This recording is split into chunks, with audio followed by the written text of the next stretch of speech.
लामो समयदेखि निकै चर्चामा थियो नि यो सङ्घीय निजामती सेवा विधेयक, होइन? हो नि, कति बस्यो, कति छलफल भयो। हो, अन्ततः प्रतिनिधि सभाको त्यो राज्य व्यवस्था तथा सुशासन समितिबाट चाहिँ पारित भएछ। पारित त भयो, तर यसले अब कस्ता कस्ता परिवर्तन ल्याउँछ भन्ने कुरा महत्त्वपूर्ण छ। त्यही त आज हामी यसैमा अलिक गहिरिएर कुरा गरौँ न त। यो हाम्रो छलफल चाहिँ सेतो पार्टीमा मनोज सत्यालजीले गर्नुभएको एउटा विस्तृत रिपोर्टिङ छ नि, हो त्यसैमा आधारित रहेर गरौँ है त। हुन्छ। त्यो रिपोर्टिङले धेरै कुरा समेटेको छ। विधेयकका मुख्य प्रावधान अनि त्यसमा भएका बहसहरू, सम्भावित असरहरू, होइन, सबै केलाएको छ। हो, ल त्यसो भए सुरु गरौँ। सबैभन्दा धेरै बहस भएको विषयबाट कर्मचारीको अवकाश उमेर 58बाट 60 पुर्याइयो, होइन त? हो, पुर्याउने निर्णय भयो समितिबाट। तर यसमा एउटा तर छ। के तर? एकैचोटि 60 वर्ष होइन र? होइन, एकैपटक लागू नहुने भयो, चरणबद्ध रूपमा लागू गर्ने भन्ने छ। चरणबद्ध? त्यो कसरी? अब विधेयक पारित भएको पहिलो वर्ष त 58 वर्षमै अवकाश हुने। ए, पहिला जस्तै? पहिलो वर्ष थियो, दोस्रो वर्ष चाहिँ 59 वर्षमा, अनि तेस्रो वर्षदेखि बल्ल 60 वर्ष लागू हुने। ए, भनेपछि 3 वर्ष लाग्ने भयो 60 वर्ष पुग्नलाई। तर किन यस्तो झन्झट? सरकारले त एकैचोटि 60 बनाउँदा वार्षिक 60 अर्ब रुपैयाँ जोगिन्छ भनेर हिसाब देखाएको थियो नि। हो, सरकारको प्रस्ताव त एकैपटक 60 बनाउने नै थियो। त्यो आर्थिक भार कम हुने तर्क बलियो थियो। तर यसमा अर्को पक्ष पनि थियो नि। के थियो? मुख्य चिन्ता चाहिँ लोकसेवा आयोगको भर्ना प्रक्रिया नरोकियोस् भन्ने थियो। ए, कसरी रोकिन्थ्यो र? अब हेर्नुहोस् न, एकैचोटि 60 वर्ष बनाइदिएको भए त 2 वर्षसम्म कर्मचारीहरू अवकाशै नहुने भए। 58 र 59 वर्षका कर्मचारीहरू सेवामै रहन्थे। पद खाली नहुने भए। हो नि, पद खाली नभएपछि लोकसेवाले नयाँ भर्ना खोल्न मिलेन। 2 वर्षसम्म नयाँ विज्ञापन नहुने अवस्था आउँथ्यो। ए बाबा, त्यो त लोकसेवाको तयारी गरेर बसेका कति धेरै युवाहरूलाई त मार्खा पर्ने भयो नि। च्याक्के यही चिन्ता सांसदहरूले पनि उठाए। लोकसेवा आयोग आफैले पनि यो विषयमा गम्भीर चासो देखायो। हजारौं युवाहरूको भविष्यको कुरा थियो, अनि निजामती सेवामा नयाँ रगत आउने बाटो नै बन्द हुने जस्तो देखियो। त्यसैले यो बीचको बाटो निकालेको, चरणबद्ध गर्ने। हो, यो एक किसिमको सम्झौता जस्तो देखिन्छ। सरकारको आर्थिक तर्क र युवाहरूको अवसर अनि लोकसेवाको निरन्तरता बीच सन्तुलन खोजेको जस्तो। ठिकै छ, यो त भयो अवकाशको कुरा। अनि सेवा प्रवेशको उमेर चाहिँ, त्यसमा केही फेरबदल भयो कि? सेवा प्रवेशको अधिकतम उमेर हदमा चाहिँ समितिले खासै परिवर्तन गरेन। पुरुषको लागि 35 वर्ष र महिलाको लागि 39 वर्ष नै कायम राखिएको छ। पहिला जे थियो त्यही। ए, त्यो चाहिँ उही रह्यो। ल अब अर्को एकदमै कसरी भनौँ, तरङ्ग नै ल्याएको विषयमा जाउँ न त। बढुवा र खुला प्रतिस्पर्धा। यसमा त ठुलै हेरफेर भयो भन्ने सुनेको थिएँ नि। हो, यहाँ चाहिँ निकै ठुलो र अलि विवादास्पद परिवर्तन पनि भएको छ, खास गरी सहसचिव पदमा। सहसचिव? राजपत्राङ्कित प्रथम श्रेणी, होइन? के भयो त्यसमा? हो, त्यसमा पहिले खुला प्रतिस्पर्धाबाट 10% पदपूर्ति हुन्थ्यो नि। हुन्थ्यो। बाहिरबाट सोझै सहसचिव बन्ने बाटो थियो त्यो। हो, त्यो 10% को व्यवस्था हटाइयो, पुरै हटाइयो। पुरै भनेपछि अब सहसचिव बन्न कि बढुवा हुनु पर्यो कि अन्तर्तः प्रतिस्पर्धाबाट आउनु पर्यो। अब 100% पदपूर्ति आन्तरिक प्रतिस्पर्धाबाटै हुने भयो, जसमा 90% चाहिँ बढुवाबाट। 90%? त्यो त धेरै भयो नि। 90% बढुवाबाट अनि बाँकी 10% चाहिँ अन्तर्तः प्रतिस्पर्धाबाट। यो अन्तर्तः प्रतिस्पर्धा भनेको चाहिँ के हो, अलिकति प्रश्न पालिदिनुस् न। यो भनेको चाहिँ निजामती सेवाभित्रै रहेका, तोकिएको योग्यता पुगेका तल्लो तहका कर्मचारीहरू, जस्तै शाखा अधिकृतहरू, बीचमा प्रतिस्पर्धा गराएर सहसचिव बनाउने हो। यो पनि आन्तरिक नै भयो। ए, भनेपछि बाहिरबाट, मतलब विश्वविद्यालय पढेर अन्य क्षेत्रमा अनुभव हासिल गरेर आएका मान्छेहरूको लागि सहसचिव बन्ने ढोका चाहिँ बन्द भयो त अब? विधेयक जस्ताको तस्तै पारित भएर लागू भयो भने चाहिँ बन्द भयो भन्नुपर्छ। तर यो खुला प्रतिस्पर्धा पुरै हटाउनुको पछाडि के तर्क दिइयो होला समितिमा? यस्तो निर्णय किन गरियो? यसमा विभिन्न तर्कहरू आए। एउटा तर्क चाहिँ खुलाबाट आउनेहरूमा फिल्डको अनुभव कम हुन्छ, उनीहरू सिधै माथि आउँदा प्रशासनिक प्रक्रिया समन्वयमा समस्या हुन्छ भन्ने थियो। अनुभवको कुरा आयो। अर्को तर्क चाहिँ अरू देशहरूमा पनि प्राय माथिल्लो पदमा यसरी सिधै खुलाबाट ल्याउने चलन कम छ भन्ने जिकिर गरियो। अनि खुलाबाट आएका र बढुवाबाट आएका कर्मचारी बीच एक किसिमको मतभेद, तालमेल नमिल्ने समस्या छ भन्ने कुरा पनि उठ्यो रे। तर यसले योग्यता प्रणालीलाई अलि कमजोर बनाउँदैन र बाहिरको अब्बल प्रतिभालाई रोक्ने जस्तो देखिएन? त्यो चिन्ता त छँदैछ। योग्यता प्रणाली मेरिटोक्रेसीको कुरा त उठिहाल्छ नि, तर समितिले चाहिँ आन्तरिक कर्मचारीको मनोबल बढाउने, उनीहरूलाई वृत्ति विकासको अवसर दिने कुरालाई बढी जोड दिएको देखिन्छ। फेरि शाखा अधिकृतमा पनि परिवर्तन भएको छ। शाखा अधिकृतमा पनि? त्यसमा के भयो? शाखा अधिकृतमा पहिले खुला प्रतिस्पर्धाबाट 70% आउँथ्यो नि। हो, के त सबैभन्दा ठूलो संख्या हो लोकसेवामा। हो, त्यसलाई घटाएर 60%मा झारिएको छ। 10% घटाइयो? त्यो 10% चाहिँ बढुवा र अन्तर्तहमा थपियो। अब शाखा अधिकृतमा 60% खुला, 30% बढुवा र 10% अन्तर्तह प्रतिस्पर्धाबाट पदपूर्ति हुने व्यवस्था गरिएको छ। भनेपछि समग्रमा हेर्दा खुला प्रतिस्पर्धाको कोटा घटाएर बढुवा र आन्तरिक प्रतिस्पर्धालाई बढी जोड दिएको रहेछ, होइन त? एकदमै, प्रवृत्ति त्यही देखिन्छ। तर यसमा फेरि अर्को पक्ष छ, कर्मचारी ट्रेड युनियनको दबाव। हो, मैले पनि सुनेको थिएँ नायब सुब्बाहरू त निकै आन्दोलित थिएन यो विषयमा। उनीहरूको माग त झन् अर्कै थियो क्यारे। हो नि, नायब सुब्बा नासुहरूको त चर्को दबाव थियो। उनीहरूले त शाखा अधिकृतमा खुल्ला प्रतिस्पर्धालाई 50%मा झार्नुपर्ने अनि बढुवालाई बढाएर 40% पुर्याउनु पर्ने माग राखेका थिए। 50-40, अहिले त 60-30 भएको छ। उनीहरूको माग त्योभन्दा पनि कडा थियो। अझ उनीहरूले त स्वतः बढुवाको माग पनि उठाएका थिए। स्वतः बढुवा कस्तो खालको? उनीहरूको माग थियो 5 वर्ष सेवा अवधि पुगेपछि एक तह स्वतः बढुवा हुनुपर्ने अनि 10 वर्ष पुगेपछि एक श्रेणी वा 2 तह बढुवा हुनुपर्ने। मतलब नासुबाट स्वतः अधिकृत हुने बाटो खोजेका थिए। यो त निकै महत्त्वकांक्षी माग भयो नि। परीक्षा बिना नै बढुवा? हो, र उनीहरूले यो माग पूरा नभए आन्दोलन गर्ने चेतावनी पनि दिएका थिए। यसले समितिमा सांसदहरूलाई निकै दबाव परेको थियो। एकातिर युनियनको दबाव, अर्कोतिर फेरि योग्यता प्रणाली, खुल्ला प्रतिस्पर्धाको महत्त्व, नयाँ भर्ना रोकिने चिन्ता। सांसदहरू त चेपुवामा परे होलान् नि। ठ्याक्कै, त्यो दुविधा प्रष्टै देखिन्थ्यो। एमालेका सांसद रघुजी पन्तले त समिति बैठकमै भनेको कुरा बाहिर आएको थियो नि, यस्ता स्वतः बढुवा जस्ता माग मान्दै जाने हो भने हामी जस्ता नालायक सांसदले त भोलि कुटाई खाने हो भनेर। हो र, त्यो त निकै रमाइलो टिप्पणी भएछ। तर त्यसले त्यो बेलाको दबाव र दुविधालाई चाहिँ राम्रैसँग झल्काउँछ। हो नि, त्यसैले अहिले भएको यो 60% खुला, 30% बढुवा र 10% अन्तर्तहको व्यवस्था चाहिँ कतै न कतै एउटा सम्झौताको बिन्दु जस्तो देखिन्छ। यो बढुवा र खुला प्रतिस्पर्धाको कुरा त निकै पेचिलो रहेछ। अब अर्को एउटा एकदमै नयाँ व्यवस्था थपिएको छ अरे नि, अतिरिक्त सचिव भन्ने पद। यो चाहिँ के हो खासमा? हो, यो पनि निकै चर्चा र विवादमा आएको विषय हो। यो चाहिँ सचिवभन्दा तल तर सहसचिवभन्दा माथि रहने गरी सृजना गर्न लागि नयाँ पद हो।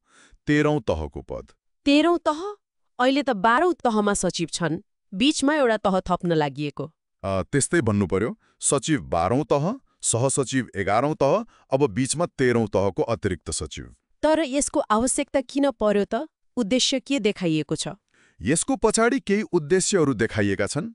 एउटा, ठूला र महत्त्वपूर्ण विभागहरूको नेतृत्व यो तहलाई दिने, जस्तै सडक विभाग, आन्तरिक राजस्व विभाग जस्ता।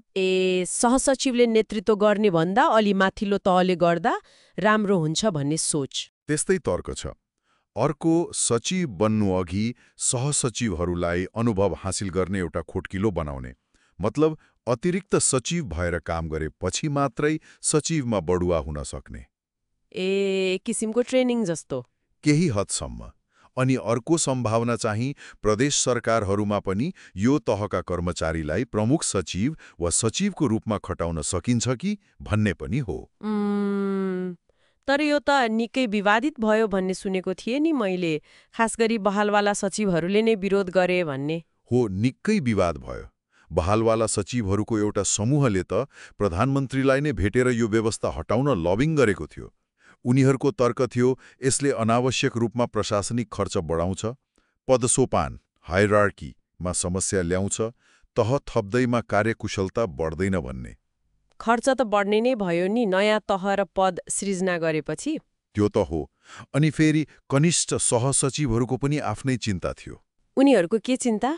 उनीहरूलाई चाहिँ यो पदले अस्थिरता ल्याउँछ, सचिव बन्ने प्रक्रिया झन लामो र अनिश्चित हुन्छ, अनि यो पदमा नियुक्ति गर्दा राजनीतिक हस्तक्षेप बढ्न सक्छ भन्ने डर थियो। ए, राजनीतिकरणको डर? पूर्व सचिवहरूबाट पनि मिश्रित प्रतिक्रिया आयो। कतिले यो ठिकै छ, अनुभवको लागि चाहिन्छ भने, कतिले चाहिँ विगतमा पनि यस्तै विशेष सचिव जस्ता पद सिर्जना गर्ने प्रयास भएको तर असफल भएको स्मरण गराउँदै पर्याप्त अध्ययन बिना यस्तो तह थप्नु हुँदैन भनेपछि यसमा एकमत थिएन, तैपनि समितिले यो पद राख्ने निर्णय गर्यो। हो। उपसमिति हुँदै समितिमा आउँदा यो पद रहनै निर्णय भयो, तर यसको सेवा अवधिको बारेमा चाहिँ एउटा समझदारी भएको छ। के समझदारी?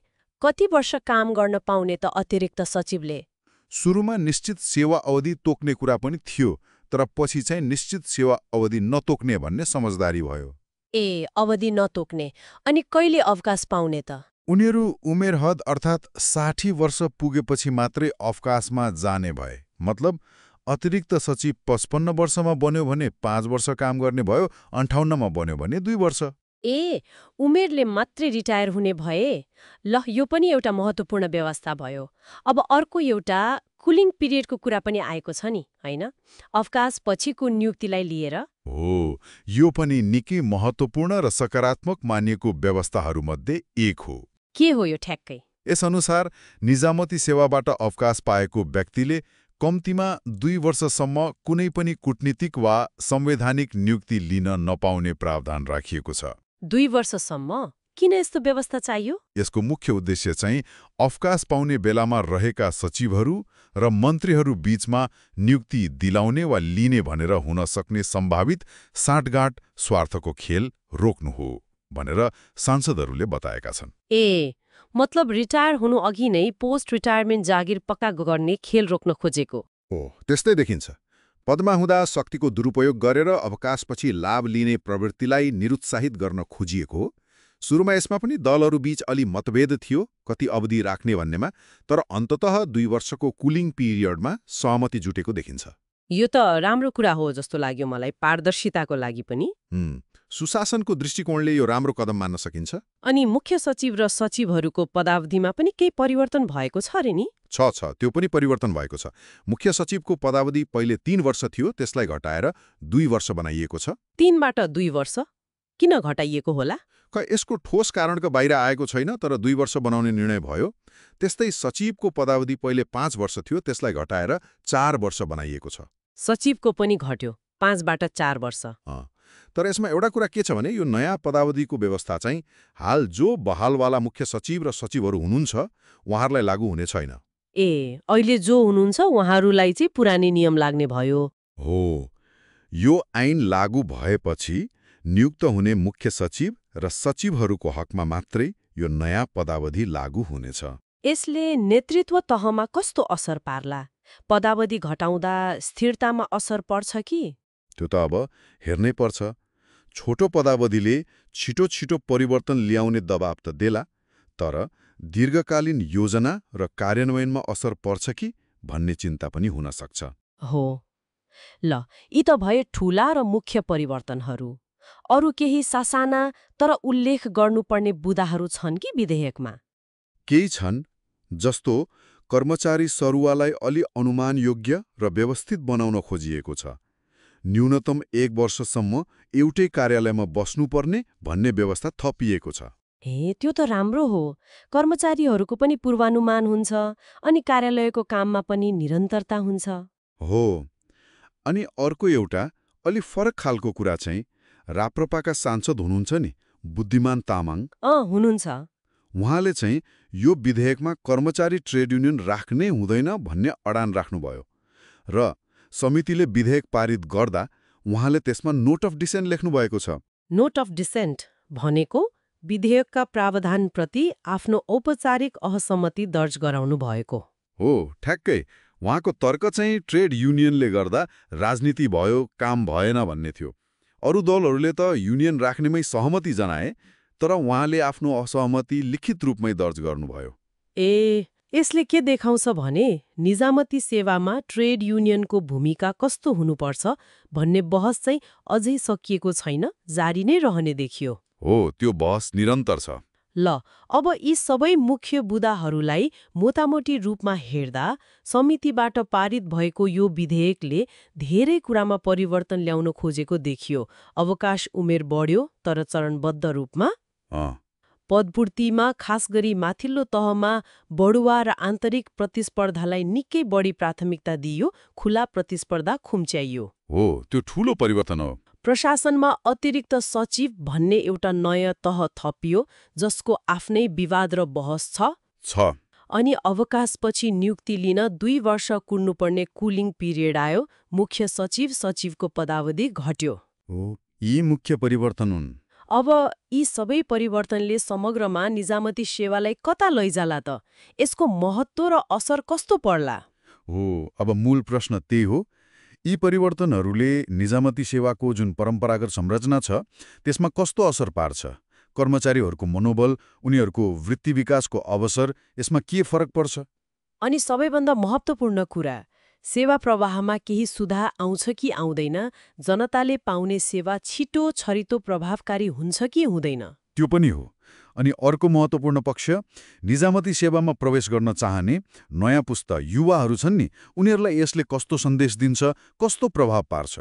हो, खास गरी बढुवामा यति धेरै जोड दिँदा, खुला प्रतिस्पर्धा खुम्च्याउँदा यसले योग्यता प्रणालीलाई कतिको न्याय गर्ला? बाहिरबाट आउने अब्बल प्रतिभाहरू निरुत्साहित हुन्छन् कि? यो निकै गम्भीर प्रश्न हो। एकातिर आन्तरिक कर्मचारीको मनोबल र अवसरको कुरा छ, अर्कोतिर योग्यता, खुल्लापन र नयाँ रगतको आवश्यकता छ। यो सन्तुलन मिलाउन निकै कठिन छ। त्यसो भए अब हामीले सोच्नुपर्ने कुरा के हो भने, के यी सबै व्यवस्थाहरू साँच्चै नै कर्मचारी तन्त्रलाई सुधार्न, यसलाई थप जनोत्तरदायी, जवाफदेही र प्रभावकारी बनाउन ल्याइएका हुन् त? त्यो उद्देश्य त पक्कै राखिएको होला। कि यो विभिन्न स्वार्थ समूहहरू, खास गरी शक्तिशाली ट्रेड युनियनहरूको दबाव अनि सुधारको आवश्यकता बीच गरिएको एउटा जटिल सम्झौता मात्र हो? त्यो आशंका गर्ने ठाउँ पनि प्रशस्तै छ। जसरी बढुवाका प्रावधानहरू परिवर्तन भए, त्यसले त्यो दबावको सङ्केत गर्छ। अनि यस्तो सम्झौताले भोलि गएर झन् नयाँ समस्याहरू, नयाँ जटिलताहरू पो निम्त्याउने हो कि? त्यो जोखिम पनि नकार्न सकिन्न। कहिलेकाहीँ एउटा समस्या समाधान गर्न खोज्दा अर्को समस्या जन्मिन्छ। हो, त्यसो भए अन्तिम प्रश्न यही रह्यो, के यो विधेयकले साँच्चै नै नेपालको निजामती प्रशासनमा अर्थपूर्ण सुधार ल्याउला त? यसले त्यो लक्ष्य हासिल गर्ला? यो प्रश्न अब आगामी दिनहरूमा निकै गम्भीर विमर्शको विषय बन्ने देखिन्छ। निश्चय पनि। यसको कार्यान्वयन र त्यसले पार्ने वास्तविक प्रभावहरू हेर्न अब केही समय कुर्नुपर्छ।